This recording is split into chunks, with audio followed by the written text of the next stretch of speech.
waxaa maanta degmada Buurtile ee gobolka Nugaal si heer sare ah loogu soo dhaweeyay agaasimaha mashaariicda dawladda Puntland waxaana soo dhaweyntiisii ka qayb qaatay maamulka degmada taliyaha saldhigga ururka haweenka ganacsato dhalinyaro ugu horeen waxaa goobta hadal ka jeediyay taliyaha saldhigga degmada Buurtile ee gobolka Nugaal Saciid Cabdi Kurtun wuxuuna ka warbixiyay ammaanka degmada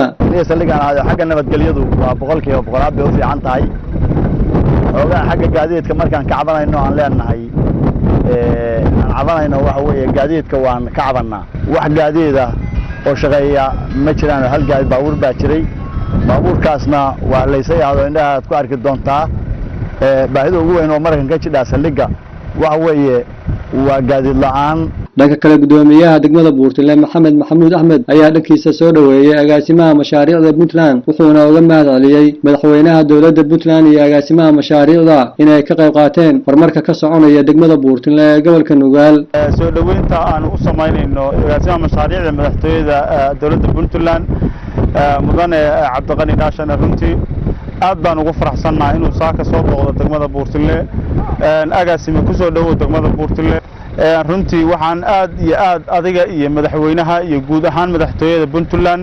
waxaan u soo jeedinaynaa mahadnaq iyo bogaadin mashaariicda qiimaha badan ee ay soo gaarsiiyeen degmada Buurtile oo runtii qaybna hirgashay qaybna hadda socoto waxaa inoo hirgalay runtii biyo-gelintii oo muhiimad gaar ah inoo leh runtii oo hadda ka socota degmada Buurtile qaybtii feeskii koowaad oo maankii oo dhammaan la gaarsiiyey mashaariicda kala socota waxaa ka mid ah solarkii oo asaguna feeskii hore dhamaaday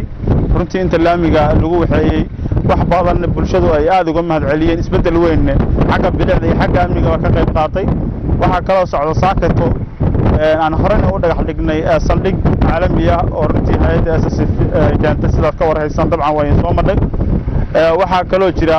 isla shalay waxaa ila soo xiriiray qoladii World Bankiga waxay noo sheegeen in mashruucii dawladda hoose dhismihiisii qandaraaskii lagu guuleystay iyo kambanigii ku guuleystay isla wiigan inaanu bilaabi doono runtii Allah ayaa mahadda iska leh ugu dambeyntii agaasimaha mashaariicda dawladda Puntland Cabdiqani Faarax Dhaashane waxa uu dhankiisa ka warbixiyay safarkiisa mar warbaahintu wax ka weydiisay inuu yahay musharax u taagan xildhibaan 2019 waxa uu ku jawaabay waxaan jecelahay inaan wax yar ka taabto socdaalkaygan maanta waxa uu ku saabsan yahay maadaama lagu jiro xilli mashaariicna dhamaatay kuwa kalena hadda ay bilow yihiin sida aad ka warqabtaanba degmada Buurtile waa degmo kamid ah degmooyinka marka laga hadlayo Puntland ama Soomaaliya degmooyinka ugu waaweyn muhiimadda ay leedahayna waxa weeye hantida Buurtada ee Puntland leedahay waa xoolaha waana saldhigga kaliya ee Puntland xooluhu ay mataqaana degmadan iyo hareeraheeda ay tahay halka aniga xilkan la magacaabay magaalada inta lagu intaasoo qof ku noolaayeen guryaha qaaliga ka dhisan yihiin baldiyaal baa laga qobaysan jiray biyo-gelin ma lahayn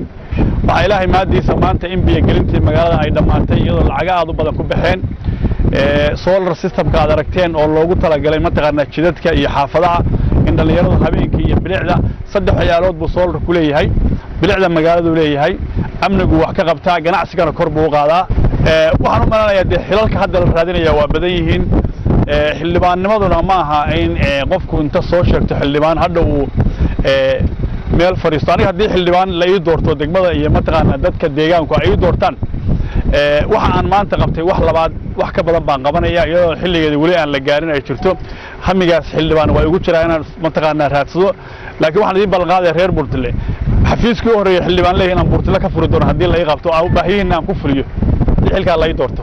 agaasimaha ayaa soo dhaweyn kadib waxa uu booqasho ku tagay xarunta degmada Buurtile ee gobolka Nugaal waxaana la filayaa dhawaan in lagu sameyn doono xarunta degmada Buurtile dhismo casri ah Mawlid Maxamed Kooshin warbaahinta SBC degmada Buurtile